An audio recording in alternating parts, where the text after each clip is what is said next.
جس رات کو ہم چاند رات کہتے ہیں، ہم سمجھتے ہیں کہ چاند رات کس کے لیے ہے؟ بازاروں میں گھومنے کے لیے، بازاروں میں چکر لگانے کے لیے، اور بازاروں میں خرید و فروخت کرنے کے لیے، وہاں پر بال کٹنگ کرنے کے لیے، دنیا کے بس سارے معاملات ہم اپنے لیے ضرورت سمجھتے ہیں کہ آخری رات کے بازاروں میں گزاریں۔ اور بدقسمتی کے انتہا دیکھیے، ہمارے یہاں اکثر 10 دن میں چلے اعتکاف والے بھی وہ اللہ کے گھر میں گزارتے ہیں، جو یہاں سے جاتے ہیں ان کا پہلا بائک اور گاڑی پہلے تیار ہوتی ہے، چلے جب بازار میں۔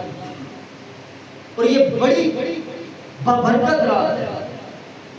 حضور علیہ السلام کے حدیث مبارکہ میرے آقا نے فرمایا اوتیت امتی فی شہر رمضان خمسا، اللہ نے میری امت کو 5 تحفے رمضان میں عطا فرمائے۔ پہلا تحفہ، پہلی رات اللہ رب العزت اپنے بندوں پر نظر رحمت فرماتا ہے۔ میرے آقا نے فرمایا پہلا تحفہ یہ ہے۔ دوسرا تحفہ میرے آقا نے فرمایا کہ روزہ دار کی منہ کی خوشبو کو اللہ رب العزت کے ہاں کستوری سے زیادہ مالک کریم اپنے بندوں کی اس بو کو پسند فرماتا ہے۔ تیسری میرے آقا نے فرمایا کہ رمضان المبارک میں فرشتے دن رات روزہ داروں کی مغفرت کرتے رہتے ہیں۔ چوتھی میرے آقا نے فرمایا اللہ رب العزت رمضان المبارک میں روزہ داروں کو جنت کو سجنے کا حکم دیتا ہے، جنت کو مزین کر دیا جاتا ہے۔ پانچویں میرے آقا نے فرمایا فَإِنَّهُ إِذَا كَانَ آخِرُ اللَّيْلَةِ غُفِرَ لَهُمْ جَمِيعًا، اللہ رب العزت جو اس رمضان المبارک کی آخری رات آتی ہے، اللہ رب العزت اس رات کو سب کی بخشش و مغفرت فرما دیتا ہے۔ قال رجل من القوم احیت لیلۃ القدر، صحابہ میں سے ایک صحابی نے عرض کیا رسول اللہ صلی اللہ علیہ وسلم آقا جی یہ لیلۃ القدر کی رات جس رات اپنے بندوں کو رب کریم اتنی مغفرت فرماتے ہیں، میرا آقا نے فرمایا نہ۔ فقال علم تر الی العمال یعملون فَإِذَا فَرَغُوا مِنْ أَعْمَالِهِمْ كُفُّوا وُجُوهَهُمْ، میرے آقا نے فرمایا کیا تم نے دیکھا یہ جو مزدور ہوتے ہیں نا، مزدوری کرنے والے جب یہ مزدوری کر کے فارغ ہوتے ہیں تو انہیں کیا ہوتا ہے؟ انہیں پورا اجر دیا جاتا ہے۔ تو گویا یہ جو چاند رات ہوتی ہے، یہ رمضان المبارک کے بندے روزے رکھ کر فارغ ہوتے ہیں، اس رات کو اللہ رب العزت اپنے بندوں کو اجر و ثواب عطا فرماتا ہے، اور اس سے یہ تو جائزہ بھی کرتے ہیں اس وجہ سے۔ اور ایک اگلی روایت کے اندر میرے آقا نے فرمایا من احیا لیالی خمس وجبت له الجنہ، اور جس بندہ مومن نے 5 راتوں کو زندہ کیا اللہ رب العزت اس کے جنت کو واجب کر دیتا ہے۔ کتنی راتیں تھی؟ 5 راتوں کو جس نے زندہ کیا جنت اس پر واجب ہو جائے۔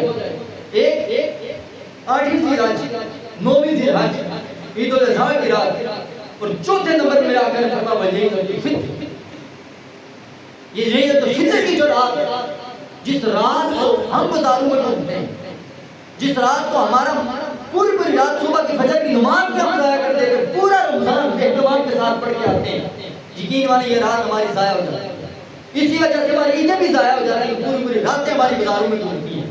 خدا کا واسطہ ہے اور اس رات کو بازاروں کی رات نہیں ہے، یہ رات ایک روایت کے اندر میں آقا نے فرمایا مفہوم یہ ہے کہ جس وقت سارے دن مردہ ہو جائیں گے، اللہ رب العزت جو بندہ عید الفطر کی رات کو زندہ کیا ہے، جس نے اس رات کو، اللہ رب العزت اس بندے کے دل کو مردہ نہیں فرمائے گا۔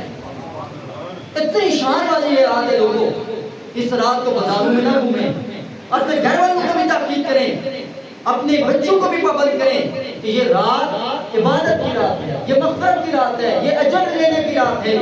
اگر اس رات کو اجر لینے کی باری آئی، آپ بازاروں کے اندر گھومتے رہے تو پھر مجھے یہ بتائیں وہاں سے مزدوری تو آئی ہے، اور یہاں پر اگر کسی مزدور کو نا 10 منٹ کے لیے مزدوری لیٹ ہو جائے یا کسی جگہ پر ماہانہ تنخواہ 2 دن لیٹ ہو جائے تو ہم پتہ نہیں کیا سہشت نشر کر دیتے ہیں یار ہماری تنخواہ لیٹ ہوگی۔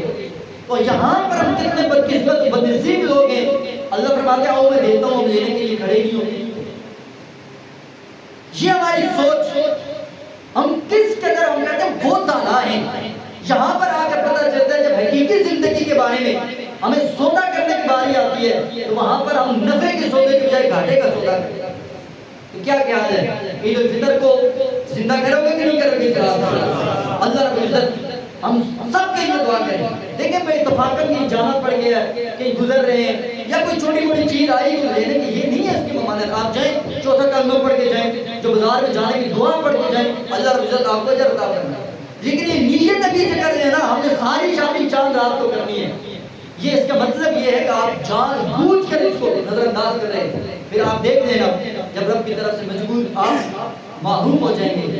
خبر میں, حشر میں تھوڑا ہی وقت ہے, پھر پتہ چل جائے گا کہ یہ جو ہم مزدوریاں ضائع کر کے گئے ہیں, ان مزدوریوں کا خمیازہ ہمیں کتنا بھگتنا پڑے گا. اللہ رب العزت کی بارگاہ میں دعا کرتا ہوں, اللہ کریم ہم سب حاضری کو قبول فرمائے, سنتیں ادا کرنے سے پہلے حسب معمول براہ کرم سب کو درست